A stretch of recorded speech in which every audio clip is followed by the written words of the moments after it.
Selamat pagi, jumpa lagi bersama Pak Aldo di pembelajaran yang kedua di semester 2 ini. Nah, hari ini kita kembali membahas materi yang berkaitan dengan skala kemarin. Hari ini kita membahas letak atau posisi benda pada bidang koordinat. Posisi benda pada bidang koordinat. Lalu bagaimana cara menentukan letak suatu tempat atau benda pada bidang koordinat? Yang pertama, ya, letak suatu tempat atau benda digambarkan dalam petak-petak yang tersusun dalam baris dan juga kolom. Posisi benda atau tempat menggunakan pasangan terurut datar, koma tegak atau X, Y nanti ya. Nah, sekarang coba kita perhatikan di papan tulisnya. Pertama, kita menentukan letak suatu tempat atau benda pada bidang koordinat. Sebenarnya ini lebih mudah ya untuk menemukan letak benda ataukah tempat karena digambarkan dalam petak-petak yang tersusun ya dalam bentuk baris dan juga kolom yang disebut dengan bidang koordinat. Ini namanya bidang koordinat dalam bentuk petak-petak. Ada baris lalu ada kolom. Lalu kalian perhatikan dalam bidang kartesius ini itu ada beberapa benda yang dituliskan atau digambarkan. Ada nanas, semangka, anggur, ceri, apel, pisang sama stroberi. Kita mau menentukan letak dari ketujuh benda yang ada atau buah yang ada. Yang pertama, ya, cara menentukannya. Pertama, kalian lihat yang bagian datarnya. Berarti ada A, B, C sampai dengan G. Baru nanti kalian perhatikan yang tegaknya. Ini yang namanya apsis, ini yang namanya ordinatnya. Maka pertama, misalkan ya, kita mau cari nenas. Nenas ini ternyata dia ada di kolom A ya, baris 2. Berarti kita harus pertama A-nya dulu. Ya, mendatarnya. Berarti nenas terletak di ya kolom pertama baris kedua, berarti A, 2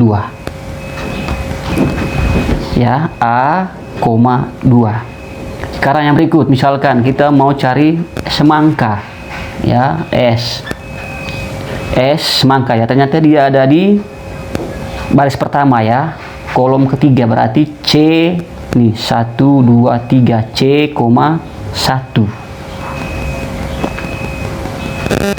Lalu yang berikut, misalkan kita mau cari pisang P. Pisang itu terletak di G ya, G.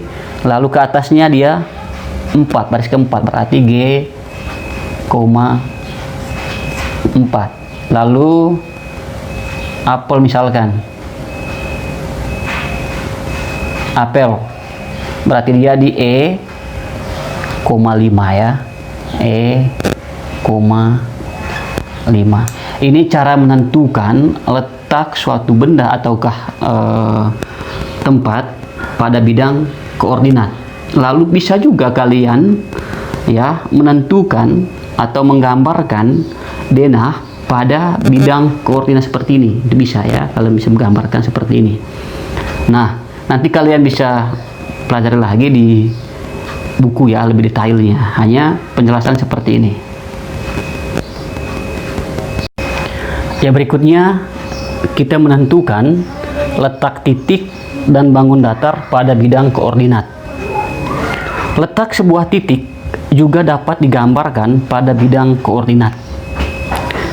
Penulisan letak sebuah titik sama seperti penulisan posisi benda pada bidang koordinat, yaitu menggunakan pasangan terurut X, Y, di mana X ini yang mendatar ini itu namanya apsis, sedangkan Y sampai ke bawah ini namanya ordinat ya. Akan tetapi penggambarannya tentu sedikit berbeda antara yang sebelumnya dengan yang seperti ini ya. Nah, sekarang coba perhatikan.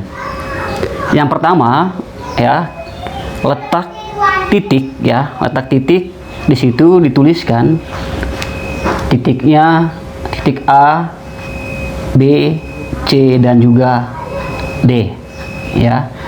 A-nya di sini ya. Nah, di sini ada 4 titik ya. Titik A, titik B, titik C, titik D. Sekarang kita mau menentukan letaknya. Pertama kita mau lihat titik A.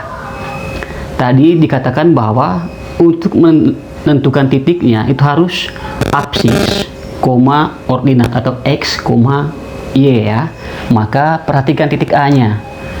Titik A, pertama kalian perhatikan sumbu X-nya yang mendatarnya. Ternyata A ini terletak di angka 4 A, lalu 4 ya, lalu ke atasnya dia posisinya di 2, berarti titik A ini berada di A 4,2 ya.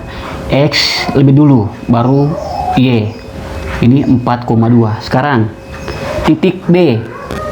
Titik B, perhatikan pertama X. X itu dari yang positif sampai yang negatif.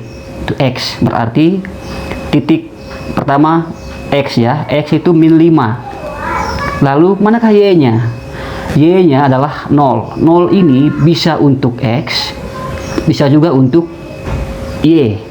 Maka titik B ini adalah min 5,0. Maka titik B itu min 5,0. Sekarang titik C. Titik C berarti ini duluan yang mendatar ya, berarti min 2 yang ini, min 2 ke bawahnya min 1, min 2, min 3, berarti min 2, min 3. C berarti min 2, min 3. Sekarang titik D. Titik D berarti 6, ke bawahnya min 1, min 2, berarti 6, min 2. D 6, min 2. Nah, sekarang bagaimana kalau anak-anak diketahui dulu titiknya seperti ini. Misalkan kalau tambahkan titik E, misalkan titik E nya itu adalah min 3,2 ya. E nya adalah min 3,2, maka kalian bisa menentukan titiknya. Berarti X nya min 3, lalu Y nya 2, min 3 berarti di sini min 1, min 2, min 3 ya. Itu X nya tadi.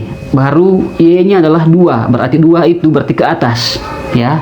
Yang ke arah utara itu berarti positif, yang ke timur juga positif, lalu yang ke bawah negatif, dan yang sininya negatif. Maka atas berarti min 3, 1, 2 berarti di sini ya. Maka titik E adalah min 3,2. Ini E nya ya. Ini menentukan letak suatu bidang datar ya, atau titik. Lalu kalian juga nanti bisa menggambarkan sebuah benda ya dari titik yang ada. Misalkan kalau ini kalian bisa gambarkan, bisa begini tadi, B lalu A ke B, B ke C, C ke D ya. Nah, ini gambarnya tadi ya. Bisa kalian gambarkan seperti ini.